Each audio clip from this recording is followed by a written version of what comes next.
Hey, what's going on, guys? Welcome back to the channel. This is officially my Parts to Profit series where I'll show you how to build gaming PCs at different price points, test them out, and then I try to flip them over on Java or Marketplace for a little bit of profit. This is episode 4, and today we're building a $1,300 gaming PC that's featuring a 9600X and a 5060 Ti that absolutely blew my expectations right out of the water. I tested it in both 1080p and 1440p, and performance was amazing, and it looks beautiful while doing it. Before we get into anything though, if you're enjoying my videos and want to support me and the channel, make sure to go ahead and hit that subscribe button and ring the bell so you can keep up with the series. Thanks in advance, and let's hop into the build. Alright, so for the motherboard, I went with the Gigabyte B650M Aorus Elite AX. It's on the AM5 platform, so it is ready for all the latest Ryzen chips, and it supports up to 192 gigabytes of DDR5, which I feel like is pretty crazy. We've got two M2 slots, which is perfect for our main drive and a future game drive down the line if you wanted to do that. And on the back, it's got a bunch of USB ports. We've got built-in Wi-Fi and Bluetooth, so you're connected right out of the box. Plus, it's got a Q-Flash button, which makes BIOS updates way less stressful, especially if you're going to be swapping out a CPU down the line. And honestly, the board just looks super clean. The matte black with the silver accents, it's really going to bring this build together.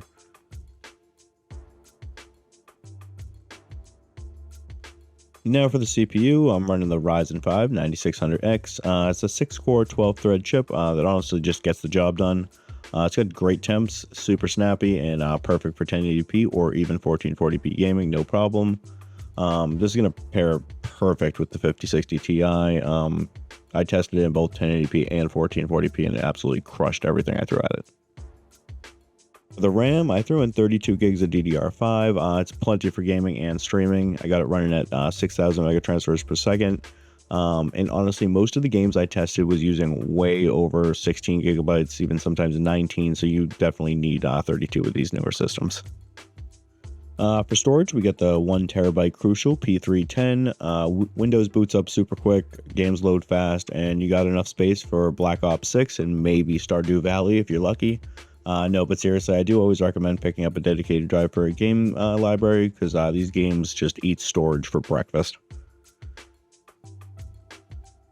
Alrighty, for the case, we went the beautiful Zalman P30 again. I used this in my last video, actually. Very clean look, solid airflow. It's got 3 pre-installed ARGB fans, 2 of them being reverse flow. Front I/O, we have a USB 3.2 and a USB Type-C along with the power button. And it's also got these rubber grommets in here too for the cable management, which just overall make everything look cleaner.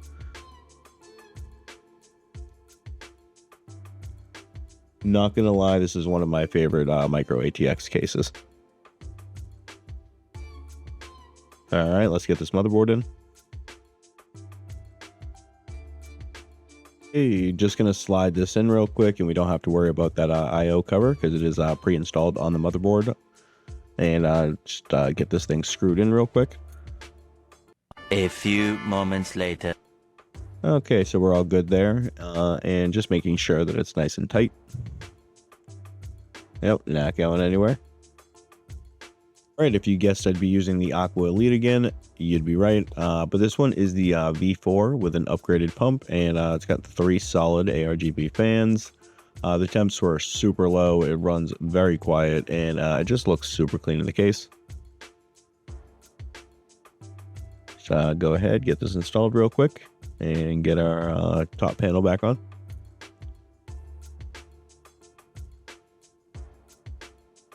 Alright, for thermal paste, I'm using some Thermal Grizzly Cryonaut. I grabbed the 5.5 gram tube for like 20 bucks. So I've got plenty for future builds. It's supposed to be the best brand of thermal paste, which should mean better temps and better CPU performance. But yeah, just a little glob in the center, and we are good to go. Alright, with thermal paste on, now I'm just locking the pump into place and screwing this down, making sure to get solid but equal pressure onto the CPU. And also just making sure to remove that little plastic film underneath.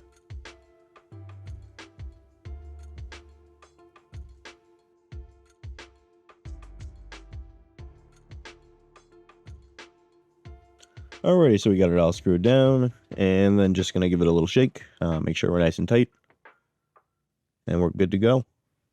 Okay, AIO is installed and looking nice and clean. Next up is the power supply, and we got a fully modular 750 watt PSU that's 80 plus gold and ATX 3.1 ready. And I'm just sliding it in from the back here, lining it up with the cutout and locking it down with 4 screws that came with the power supply. Clean, simple, and we got plenty of power headroom for upgrades down the line.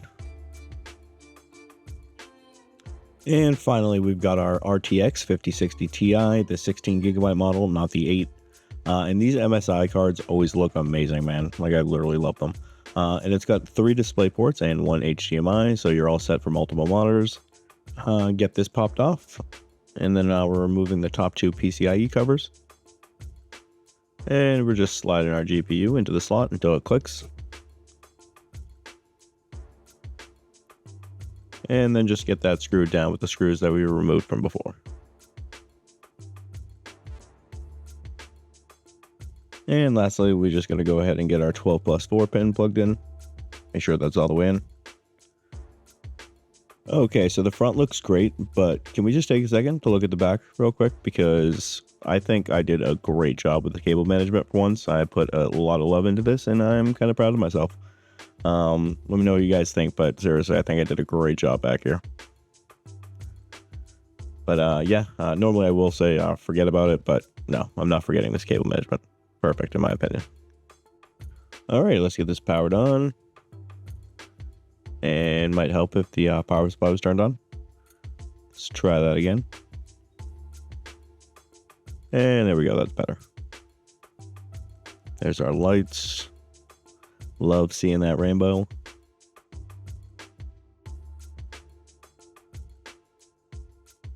And there's our post. So I do got to get in here and just set up the BIOS a little bit. I do have to update the BIOS actually, and then just go ahead and get Windows installed. But then we can go ahead and get into the fun stuff. So I'll see you guys in a minute. Okay, before we play any games, let's check out our benchmarks. And starting with Cinebench, we ended up with a very nice score of 941. And moving over to Time Spy, it ran very smoothly, and we got a pretty good score of 14,084 points. For the Steel Nomad test, after the 20 loops, we ended up hitting a score of 3,461. And finally, running Superposition at 1080p extreme settings, we were getting over 60 frames per second and finished with a score of 8,569. Alrighty, looking at some gameplay, I was getting over 200 frames per second on average in Warzone, playing with ultra settings and using frame generation.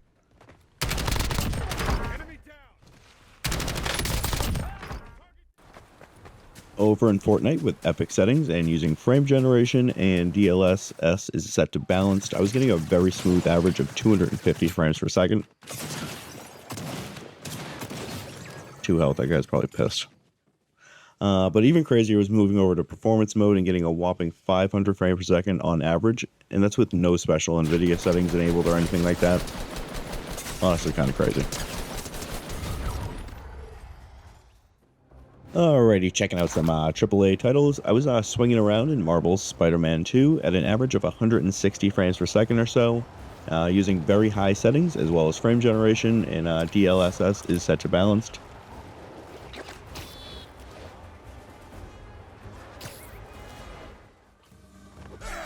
And finally, we were slicing people up in Assassin's Creed Shadows using ultra settings with DLSS set to quality and get a smooth 90-ish FPS on average. Oh, that wasn't the craziest little combo. Alrighty guys, that'll do it for today's video. Thanks for sticking around to the end. If you watched all the way through, make sure you go ahead and hit that like button. Like I said in the beginning of the video, the PC came out beautifully and it ended up performing amazing in all of our benchmark testing that we did. But I want to know your thoughts down in the comments. Would you have changed anything? Do you like how it looks? Just anything. Let me know down in the comments. But before we end the video, we do have some updates because we did make another sale over on Java, which is exciting. And we do have to update our little roadmap. So real quick, let's take a look at that. Okay, so if we are looking at our board, which I've updated a little bit, let me know what you guys think. We have officially sold 2 of our computers over on Java and actually haven't sold anything over on Facebook Marketplace. So I might lean towards selling exclusively over on Java just because it seems like it might be a little bit easier. and it's honestly, it's just a lot less hassle, to be honest. I know I have to ship things, but I don't know, kind of cuts out the having to deal with a potential scam or getting robbed or anything like that. So I think I might exclusively sell on Java if it's going to keep up this track record. But yeah, so if we're looking at our board, we have officially sold 2 computers. The first one being the 4070 Ti, which we sold for $1,400. Then we have our 4060 build, and we sold that for a good $900, which I'll pop up the little return on investment thing that I've made. I'll pop that up somewhere right now. And then overall, we'll now have 2 computers listed, being the 7700 XT build that we did in our last episode, and today's 5060 Ti build that we just did today. So yeah, we can throw that up there now, and then we are looking at our little bank that we have up there, and if we are adding everything together, so far we've made $2,300 towards our goal of 10,000, which means we're about a quarter way there, which is honestly amazing. The purpose of creating this 10,000 goal is so that when we get into season 3, I'll kind of have a capital to work upon, so I can actually just kind of go get all the parts when I need them. Right now, I don't think I've ever really said this. My game plan right now, or what I'm doing, is every week from my 9-to-5 job, I put $200 aside, and I kind of use that as my funding for all of my parts. As I get the money together, I'll go pick up a GPU, or I'll go pick up a CPU, or whatever it may be, but that's kind of how I'm working things right now. So I would like to, when we get to season 3, be able to say, like, hey, the build is going to cost $1,200, and be able to just take $1,200 and go pick up all the parts at Micro Center or Amazon or whatever it might be. But yeah, that's the game plan. So we are about a quarter way there, and that is honestly amazing, and I'm super happy about that. But yeah, that'll do it for today's video, guys. We've updated our board. We've sold 2 computers. We've gotten 4 built so far this season, and our 5th one next week, hopefully next week, is going to be one of the best PCs that I've put together, and I'm super excited to show you guys it. It's honestly going to be amazing, and I'm going to be sad to see it go eventually at one point. Alrighty, guys, enough of my yapping. I've done enough of it. Again, I just want to thank everybody that stuck around to the end of the video and watched all the way through. I seriously appreciate you, and if you haven't already, and you want to do me a favor, make sure to hit the subscribe button, hit the bell, hit the like button, and leave me some comments. I will love to get back to you. But yeah, officially done. I will have, because I only showed some 1080p gameplay in this, I will have a full video of just, I think, 15 games of 1440p. If you want to check that out, I'll have that either popped up on a bar somewhere, or I'll have it down in the description. And for this build for the 1080p, I already have that video posted if you want to go ahead and check that out. But yeah, again, until the next video, guys, I will see you then. Peace out.